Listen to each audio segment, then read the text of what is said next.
Welcome to Crushing Kayfabe. My name is Jason Garish. Happy New Year, everyone. It sounds like I'm a little under the weather. It's because I am getting over something. I don't know what. Wife had the same thing. Didn't test positive for anything. So they're just kind of throwing their hands in the air and not even really guessing at what it is now. But a lot of stuff going on, so I want to kind of get to it. Like I said, Happy New Year, everyone. Thank you for tuning in. Raiders front, man, a lot of stuff going on. The benching of Derek Carr. Not real happy about that, but kind of the writing was kind of on the wall. Stidham, who came in, knows McDaniel's offense like the back of his hand. And he did great. He did great against the Niners. A really good defense, one of the best, and doesn't really surprise me. Like I say, he really knows McDaniel's offense like the back of his hand. Still, though, to treat Carr the way that they did is really reprehensible, really not forgivable. Well, I shouldn't say not forgivable. Everything should be forgivable, but excuse me, sorry about that. But yeah, really, kind of gives me an indication of how this organization is being run. I'm not saying it wasn't time for a change. Carr's been horrible last two games, but has McDaniel's been sabotaging him is my question, because there's a lot of speculation on whether or not Brady's going to come in and be a Raider next year, and I'm kind of along those lines. I think that they're going to try to make that happen. I really do. And they've got Adams there to lure him in. But the way they've disrespected and treated Carr is sad. It's really sad. I mean, statistics-wise, Carr is the best quarterback that the Raiders have ever had. If you look at his stats, I mean, his fourth quarter comebacks, everything, and he's had zero stability to deal with. And from all reports and everything I've seen, just an incredible guy. So it's really sad to see that happen. I know he's probably heartbroken. I know Adams expressed his sadness about it, because Carr's the reason why Adams is a Raider right now. They used him to lure him there. I was wondering if they used him to lure him there and then had plans to ditch Carr anyway. So now that Adams is signed to a contract, it's highly possible. I got nothing against them. I think he did a great job. He was killing it in preseason, really doing a tremendous job. And like I say, he knows his offense like the back of his hand. But Carr deserves to be a starter somewhere, and hopefully he finds a place where he's appreciated and welcome, because he deserves it. Either that or maybe return. I don't know. But I seriously doubt that much of this relationship can be mended in order for that to happen. But we'll see. We'll see. Crazy weekend in football, and Brady being Brady, which, he is what he is. Is he possibly the greatest of all time? Yeah. Is he someone I really appreciate? Not really, but I mean, despite the fact that recently some Antonio Brown private messages, which shows a complete lack of class on Antonio Brown's part, showing Brady, offering him a lot of support, which I wasn't aware of, and that's really made Antonio Brown look like a complete ass by doing that, because I don't know what's wrong with that guy, but he seriously needs to get some help. He needs to get some help now. There's something wrong with that guy. I don't know if it's due to concussions or whatever, but that man needs some help, and he needs it soon. It's real sad to see. At the time, he was the greatest receiver in football, and to see him go out like that is sad. It's really sad. Speaking of greatest receiver in football, did you see some of the catches that Devontae made? Wow, just incredible. But just barely lost to San Francisco. Do I think they would have done as well with Carr in there? I don't know. I think Carr's just done. Emotionally, I think he's completely spent and done. He took that team on his back and willed them, along with Bisaccia, willed them to the playoffs last year, and now they're just turning their back on him. I shouldn't say they. The organization, not the players, are turning their back on him. And you've seen some players come out and support Stidham, and what do you expect? It's a team. Of course they're going to come out and support their quarterback. Of course. That's what they're supposed to do. That's what you do as a team. But much love and prayers going out to Carr. I hope things work out for him. I hope they do. Like I said, a lot of stuff going on. It's kind of the year end. I kind of want to do a year end show. I don't know if I'm going to have time, but we'll see. We'll see. Hopefully my voice lasts, because I'm having a little rough go of it right now. But Don West unfortunately died, succumbed to cancer.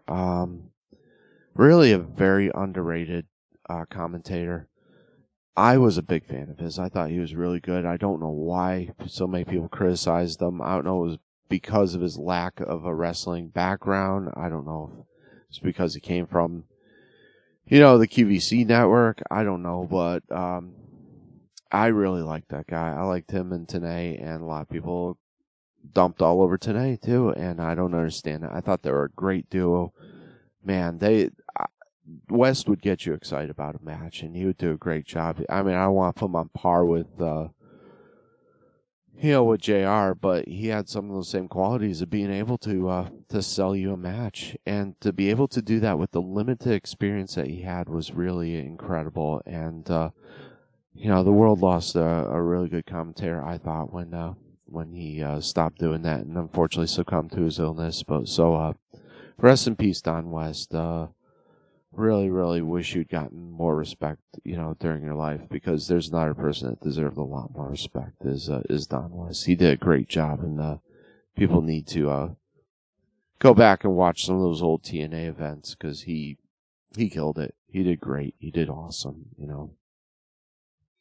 Whole lot of stuff, like I said, happening. John Cena teamed up with Owens to have one match in 2022. That was kind of fun. They beat the Bloodline, kind of furthering the feud and adding to the fire. Here, real fun, really cool. Enjoyed it a lot. Cena was off. He didn't participate that much as much as, I mean, I don't want to say should have, because he shouldn't have been there a lot, because he was rusty, and you could tell. But it was still great seeing him back. It was fun seeing him back. Got a tremendous pop from the crowd, along with the return of Charlotte Flair. Wow, I did not see that one coming. Comes in and takes the belt off of Ronda Rousey. I'm not sure I like the way they did it, but I'm glad that Charlotte Flair has the belt, because this title run with Rousey was garbage. But yeah, I'm happy to see Charlotte Flair back. I was worried that she was not going to come back. That was a welcome sight. And the match that Ronda had with was it Rodriguez? That was a tremendous match. That was one of her best matches ever, I would say. That was a really, really good match. And they did, like I said, Ronda's kind of limited in what she can do, and she needs to go in there and just be a badass. Execute her moves, do her thing. Stop trying to make her into a wrestler. She's not. But she's her promo's been horrendous too lately, unfortunately. I think teaming up with Baszler. Wow, I'm sorry about that. Baszler is probably the best thing they could have done with those two. Hopefully they can feed off each other. But like I say, coming off of one of her best matches I've seen from her in a long time. And about the only other person that can get a match like that out of her is Charlotte Flair. So I'm wondering if they're going to continue this feud and see what happens here. I'm glad to have Charlotte Flair back.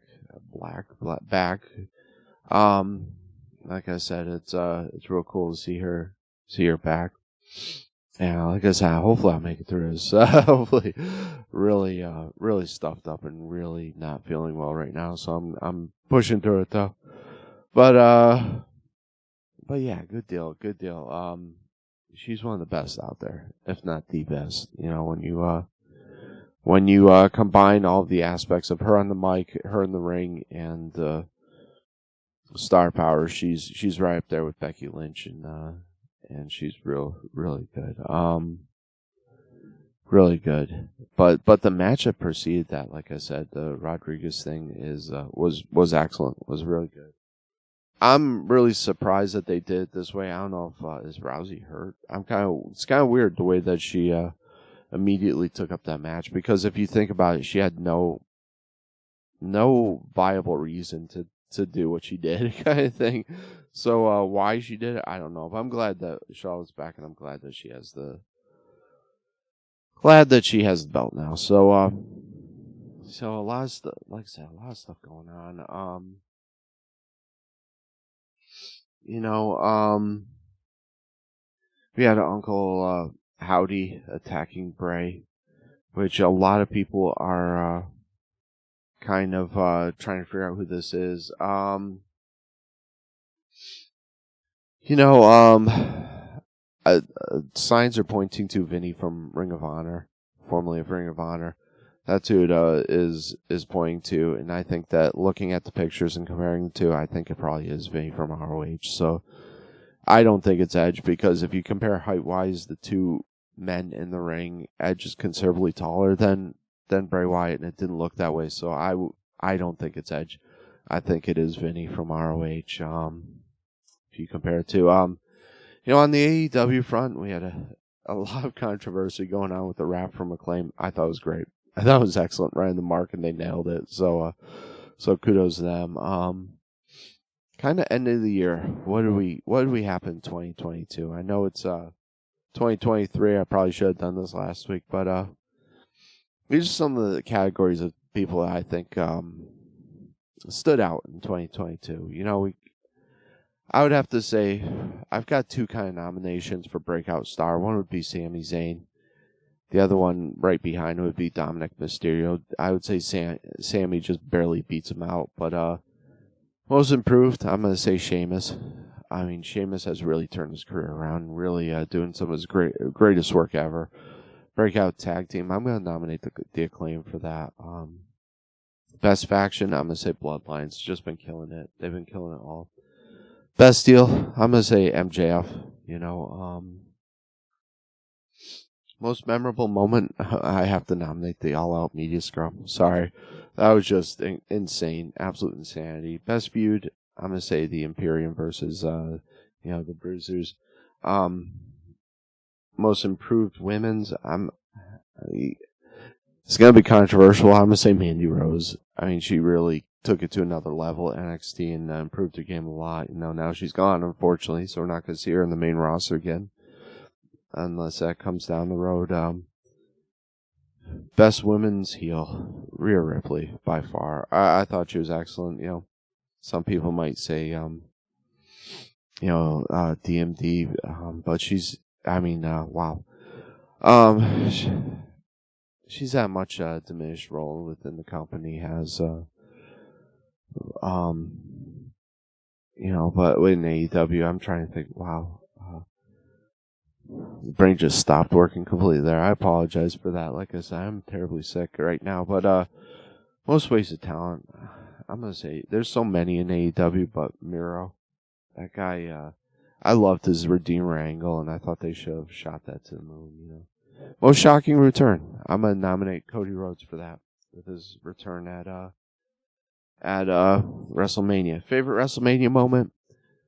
Cody again. I mean, the Stone Cold comeback is right up there too, but I'm going to say Cody. Most overrated wrestler. There's a lot to choose from, I hate to say. Man, I'm going to say right now Wheeler Yuta. That guy just does almost nothing for me. I'm sorry. You know, what were Triple H's best, worst, I should say, swing and misses? I'm going to say bring back Hit Row. These guys had nothing to show. Most shocking moment, it was, for me, it was Vince stepping down. That's the most shocking moment to me. I thought he'd have to die in order for them to get him out of his position, but really, Vince stepping down is the most shocking moment for me. Worst title run, I would nominate Liv Morgan for that. Absolutely horrible title run. Horrible in ring. Awful. Best match, I'm going to say Sheamus versus Gunther. Favorite pay-per-view format for me, it's War Games. I love the way at War Games went down. I love that as a format. I think they can do a lot with it. Most valuable wrestler, I'm going to nominate Moxley because of the way he took over when CM Punk went down and got not only put on the injured list but got suspended too. And he really stepped up to the front and took the ball and ran with it. So I'm gonna nominate Moxley there. Best rookie. This could have been a few different people, but I'm gonna nominate Logan Paul for that. It's amazing how athletic this guy is and how well he performed in the ring. That match he put on with Roman Reigns was excellent. So he's my nomination for best rookie. Best celebrity appearance. I could have almost said Logan Paul, or Pat McAfee, but I'm gonna go with Bad Bunny because I can tell the guy really respects the business and likes what he's doing. So, worst booker of the year, Tony Khan. Some horrible booking on his part. Biggest free agent. I'm going to say Nick Aldis right now is the biggest free agent because he had a lot to NWA and he could fit in either in WWE. Do I see him as A-level on their level? Probably not, but I think he has a lot to add. So I'm going to say Nick Aldis. Most hated return on my part. These are all my opinions. They're all my most hated. To me, it was Elite.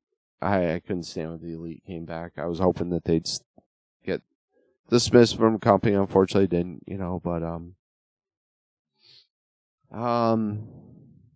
most underrated wrestler, and I didn't complete this category. Off the top of my head, it's going to sound kind of weird, but I almost want to say Miz. Not because of his wrestling ability, but what he adds to the company, what he's willing to do for the company.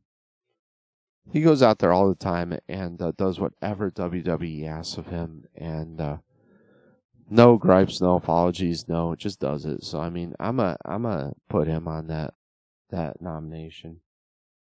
Worst gimmick, Gladiator Killer Cross. Hated that whole. I hated that gimmick. Let's see. Favorite commentator? My favorite commentator is Jim Ross, so I'm just going to take that off the board right now of all time. But people are going to think this is weird, but I'm going to say Excalibur. I think he's one of the best play-by-play guys in there, and I think he's the voice of AEW. He's unique to AEW, and I think the guy's excellent. I'm sorry. I really do think he's great at his job. Sorry. Probably the best play-by-play guy out there, WWE kind of went away from the play-by-play commentator. But I think Excalibur, does he screw up? Yeah, he does. He's on live television and he's a human being. Jim Ross screws up. Michael Cole screws up. Guess what? Everybody screws up. It's live television. You're under a lot of pressure. And it happens, and everybody does it. But I really been digging Excalibur's work lately. Sorry. Favorite promos. A lot of good promos this year, especially with AEW. AEW guys know how to talk, and the storylines that Triple H has been writing, for heading up for WWE events, excellent too.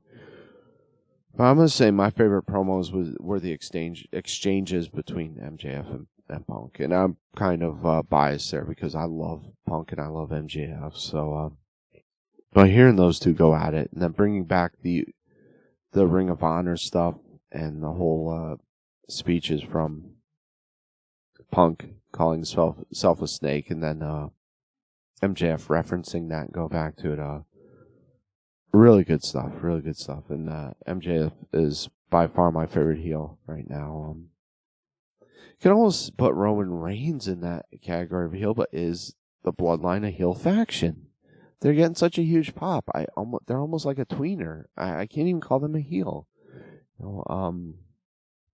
By the way, there's some hinting there of them possibly turning on Sami Zayn or Paul Heyman get involved and turn on Sami Zayn, and so something to look out for there. And this is going to be a real controversial one, especially since WWE doesn't really have managers anymore. My favorite manager, and it's going to be weird because I hate who he manages, Kenny Omega. I shouldn't say hate. I dislike him. I dislike the Elite very much.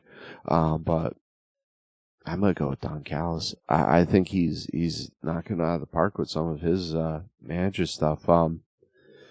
What happened in 2022? We got a long list of stuff that's happened in 2022, but ROH was acquired by AEW. They had their last quote-unquote pay-per-view, but then have continued. We've had Vince stepping down from WWE, We had Jeff Hardy's arrest again. And Moxley going to rehab, God bless him for getting his life together and doing the right thing. That's great. That's awesome. I hope they don't pressure him back into it, though, because they're putting a lot of pressure and weight on his shoulders right now. We had the AEW All Out Scrum. We had Saraya coming back. Paige coming back, I should say. Cody Rhodes going to WWE. That was huge. Man, that was huge. Bray Wyatt coming back. For me, that's huge. I love Bray Wyatt. Steve Austin match. We had Triple H re-signing a ton of his old talent. Tammy Sitch arrested and murdering somebody with a vehicle. William Regal to AEW and then back to WWE. Like I said, a ton of stuff happened in 2022. I mean, it's a good time to be a wrestling fan. Not that all that stuff was positive. Some of it wasn't, A lot of it wasn't. But a lot of stuff happening on the wrestling front, And, of course, we had, unfortunately, had Don West die, which to me is a horrible loss right there. Really hated that. But I know I've left out a ton of stuff. If I really wanted to go on this, we could make this a couple-hour-long show. But probably close things out by, saying, everybody, thanks for providing me with a great 2022 on the show. And, check out crushingkayfabe.com, crushing with a K. Check us out on Patreon, Crushing Kayfabe with a K. Just look us up on patreon.com. Just for $1 a month, you can support the show and help keep the lights on. And what else? Tabletop. Trenton Tabletop and Arcade. Please check them out. They just got a pool table, and they're going to be renting out the space for birthday parties. So give them some love and support. Find them on Facebook and check them out and help a small business survive. He's trying to do some great things there, and I fully support it. So please check them out. Check out Hooked by Gentlemen, my wife's stuff, which you can find at Then and Now Flea Market in Trenton, right in the square. Check them out. You can also purchase my CDs there, which I'm working on a new CD, which hopefully, Lord willing, will come out very soon. Right now, I got 2 more drum tracks to lay down. I think I've been saying that for months now, but we'll see what happens there, and we can get that done, get everything mixed, mastered, and out the door, and hopefully to you, very, very soon, because I'm excited about the new stuff, and I want to get it done. But hey, once again, Happy New Year to everyone. Thank you, everyone. Keep praying for the people in Ukraine. Send money to UNICEF and all the legitimate organizations that are helping out the Ukraine. But please help them out. They deserve your prayers and thoughts and your support. But thank you, everyone, for tuning in this past year. Hopefully 2023 is going to be a great year. And thank you, everyone, for tuning in. All right. God bless.